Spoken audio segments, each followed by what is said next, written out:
Саламатсызбы, сабагыбыздын угарманы, дагы бир жолу жолукканыбызга кубанычтамын.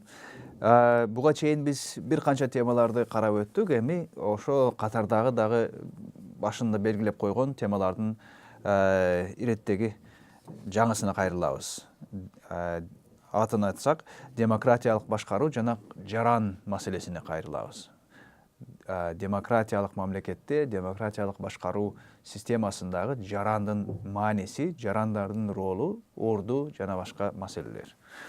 Алдын ала биздин каадабызча кыскача эскерте кетели. Буга чейин мындан алдыңкы теманы талкуулаганда бир канча демократиянын негизги институттарын, анын шарттарын талкуулаган болчубуз. Өткөн темабызда алардын катарында өзгөчө шайлоо институту жана өкүлдүк принцип эң негизги маанилүү демократиялык шарттардын бири катары баса белгиледик. Жана анан мыйзам үстөмдүгү жана конституционализм принцибин да талкуулаганбыз. Эгер ошолорду эске салсаңыз, алардын түбүндө эң эле маанилүү болгон бир нерсе, элемент бул жарандын мааниси. Анткени шайлоого катышуучулар жарандар катары катышат, жаран катары шайлоого укуктуу болушат жана шайланууга укук алышат. Ошол эле сыяктуу мыйзам үстөмдүгү жана конституционализм деген принципти алганда деле кайра эле ошол жарандардын демократиялык башкаруудагы орду жана ошо жаран катары биз мыйзам негизинде, мыйзамга таянып, мыйзам тили менен өз чечимдерибизди бекитип алып барган ишибизди демократиянын негизи деп тааныдык. Ошондуктан эми жаңы темабызга кайрылсак, бул жаран деген өзү эмне? Деги эле демократияда жарандын ролу кандай болушу керек, кандай жана ар кандай түшүнүктөр, жаран деген түшүнүктүн ар кандайлыгы, ар түрдүүлүгү жөнүндө сөз кылабыз бүгүн. Эми баштаганда албетте башынан баштайбыз. Жаран деген эмне? Аныктама катары сөз кылалы.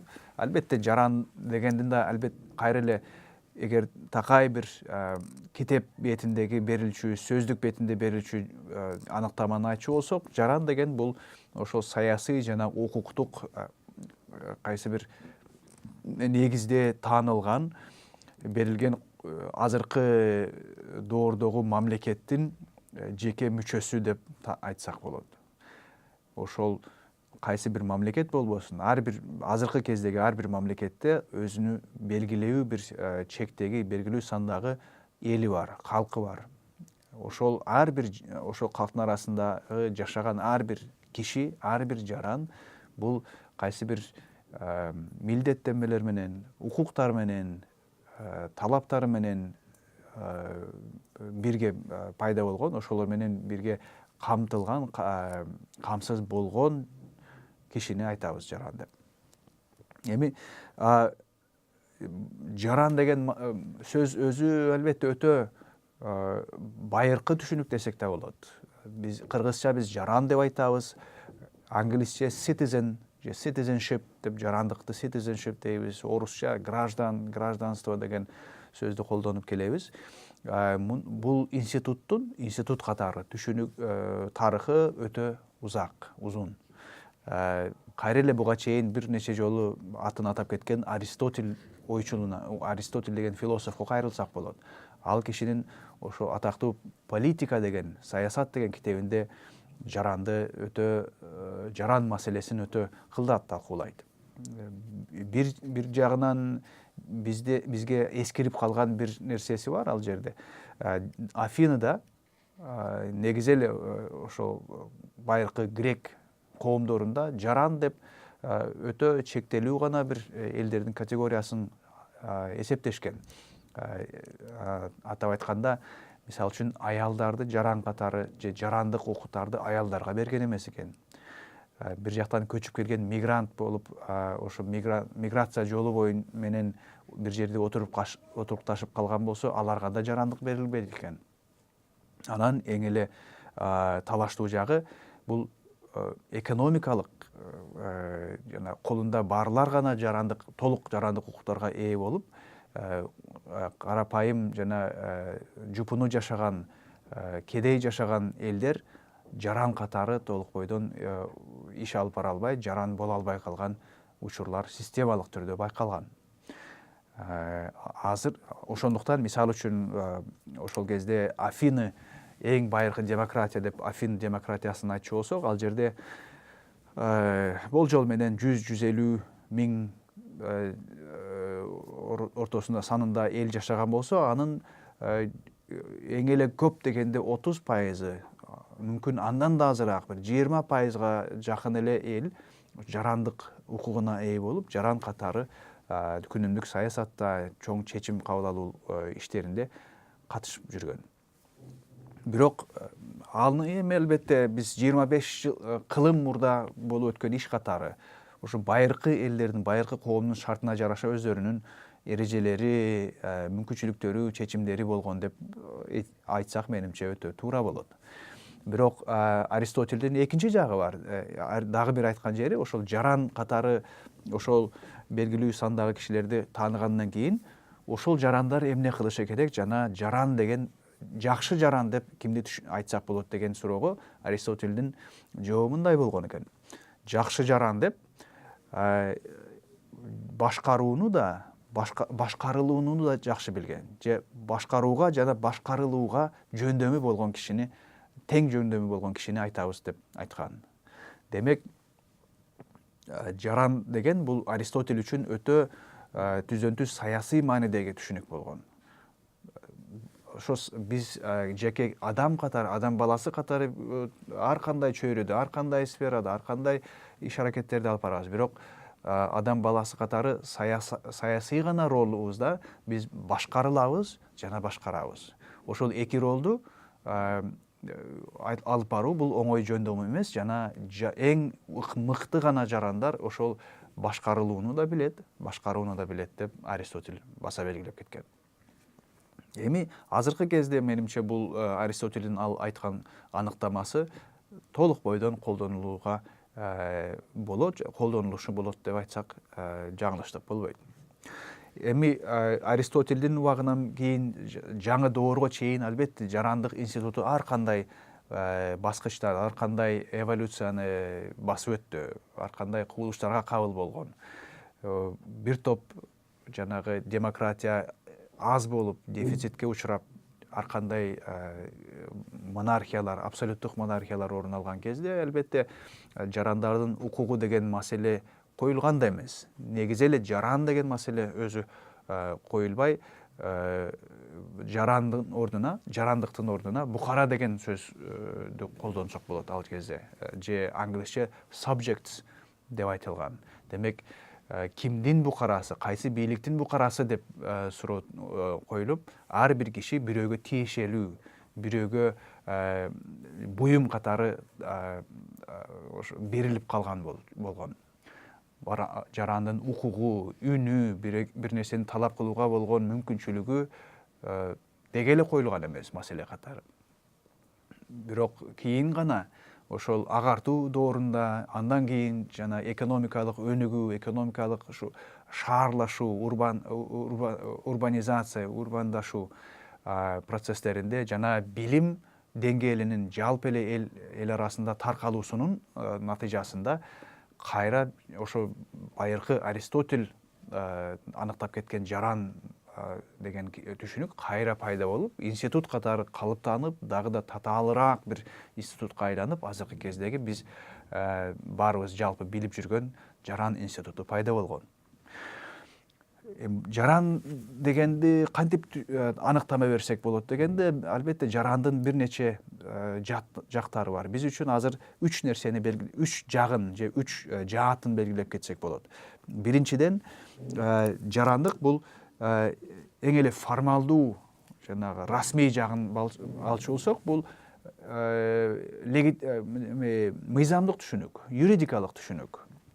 Жаран деген бул ошол тиешелүү юрисдикциянын же мыйзам системасынын ичинде бир өлкөнүн мыйзам системасынын ичинде камтылган кишилердин ар бир жеке кишинин кимдиги, кантип жарандык алуу же кантип жарандыкты жоготуу жолдору, жол жобосу жана ошол жарандыкка ээ болгон кишилердин укуктары жана милдеттери, ошол жарандык берилген кишилерге карата өкмөт тарабынан болгон укуктар жана милдеттенмелер, ошолордун баарысын камтыган эрежелердин баарысын биз ошо жарандыкка тиешелүү болгон мыйзамдык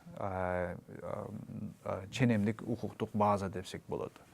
Демек, ошо биз мисалы үчүн сотко кайрылчу болсок, сот иштеринде болобу же башка бир ошо формалдуу институттардын алкагында териштирүү жүргүзгөндө биз ошол мыйзам ченеминдеги жаран катары иштейбиз, ишибизди алып барабыз, жашайбыз. Жакында эле мисалы үчүн байкасаңыздар, дүйнө жүзүндө ар кандай процесстер жүрүп атат, ар кандай коркунучтарга карата, жаман кылмыштарга карата, өзгөчө терроризм деген чоң кылмышка карата бир нече өлкөлөрдө эң негизги жана эң бийик жаза катары жарандыкты алып салуу деген сунуш берилип атат. Мындайча айтканда, башкача айтканда, кишинин жарандыгын алып салуу бул өлүмдөн да өлүм жазасынан да өтө чапкан, аша чапкан эң эле маанилүү жаза деп айтылат.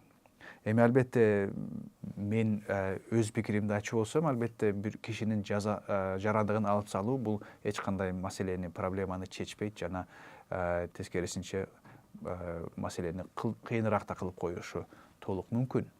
Бирок ошо мыйзам ченеминдеги жарандык маселесинин маанилүүлүгүн бул жакшы көрсөтөт деп ойлойм. Экинчи жагы, мыйзамдан сырткары жаран дегенде биз социалдык жана экономикалык бир түшүнүктөргө да кайрылсак болот. Бул жагын алганда жарандардын ар кандай ошол экономикалык жашоосундагы шарттары, социалдык бир кемсиздиктер орун алганда же проблемалар, кыйынчылыктарга туш болгондо ошол жарандыктын ишке ашуусуна болгон мүмкүнчүлүктөрдү талкуулайбыз. Же жарандар топтору, жарандар категориялары, класстар дейбиз, страталары бири-бирине канчалык деңгээлде тең, бири-бирине канчалык деңгээлде жакшы айкалышат, же бири-бири менен бирге иш алып барыша алабы, жана башка сыяктуу ушундай социалдык жана экономикалык негиздерден келип чыккан ошо кишилердин, жарандардын жашоо шарттарынын маселелери. Мындайча айтканда, башкача айтканда, мыйзамдык деңгээлде албетте автоматтык түрдө негизи ар бир киши, ар бир төрөлгөн киши жаран болуп төрөлөт эмеспи өз мамлекетинде. Ошол мыйзам жагынан жаран болгону менен экономикалык жана социалдык шарттарга жараша толук бойдон толук кандуу бир жаран катары жашоосу мүмкүн болбогон, андай жарандыкка ээ боло албаган учурлар өтө эле көп. Булардын баарысын, ушундай маселелердин баарысын талкуулоодо биз мыйзамдык гана аныктама менен чектелип калуубуз албетте жетишсиз болуп калып, биз ошо социалдык жарандык же экономикалык жарандык маселелерин көтөрүүгө душар болобуз. Анан социалдык экономикалык жактан сырткары бизге өзгөчө эң эле маанилүү болгон жагы бул албетте саясий жарандык.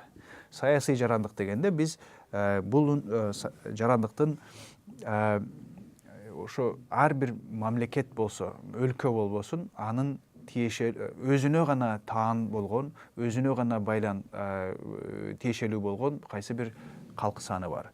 Ошол ар бир калктын ичиндеги ар бир жарандын өлкөгө болгон ролу бар, өз өлкөсүнө, өз мамлекетине болгон мааниси бар, эсеби бар.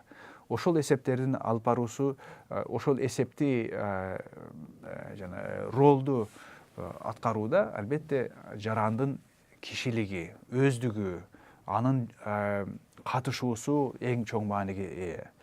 Бул жерде саясий жарандыктын мааниси жөн гана кайсы бир китепте мыйзам ченемде жазылып калган укуктардын гана колдонуучусу же ээси эмес, же кайсы бир социалдык же экономикалык гана бир шарттарга дуушар болгон же шарттардын ээси болгон кайсы бир жашоо түрүн алып барган киши эмес. Бул ошол эле кезде өз коомуна жараша, өз коомуна карата кандайдыр бир ролду алып барган, кандайдыр бир чоң жана ушу мааниге ээ болгон статусун айтабыз. Жаран болуп саясий жаран болуп катталуу үчүн биринчи кезекте бизде өтө чоң көп мамлекеттерде, көп өлкөлөрдө орун алган нерсе бул таанылуу, жаран катары таанылуу. Анткени бул таанылуу дегенде биз кайра эле жана мыйзам ченеминдеги таанылуу эмес, же ошо паспорттун негизинде паспорт алып, паспорт берип таануу деген маселе эмес. Бул деген саясий таанылуу. Бул деген ошо ар бир жаранга карата мамлекет институттары, коомдук институттар жана эле коом жалпы бойдон ошо ар бир кишини таануусу, ушул киши да биздин баарыбыздын мүчөбүз, коомубуздун мүчөсү. Биз ар бир башка коом мүчөсү кандай укуктарга ээ болсо жана милдеттерге ээ болсо, бул киши да ошондой укук жана милдеттерге ээ деген мааниде таануусу бул эң эле негизги абзел болгон шарт. Ошондо гана киши саясий жарандыкка ээ болот деп айтсак болот. Эми азыр сөзүбүздүн калганында негизинен ушу саясий жарандык жөнүндө сөз кылабыз. Азыр кичине тыныгуу жасап туруп, ушул саясий жарандыктын маанисин, анын өзгөчө кээ бир өзгөчөлүктөрүн жана түрлөрүн талкуулайбыз жана андан кийинки дагы бир бөлүктө демократиялык бийлик дегенде, демократиялык башкарууну алып барууда азыркы этапта, азыркы тарыхтын этабында кандай шарттар, кандай жөндөмдөр, кандай сапаттар керектелип жатканын сөз кылабыз. Анда кичинекей тыныгуу жасайбыз азыр.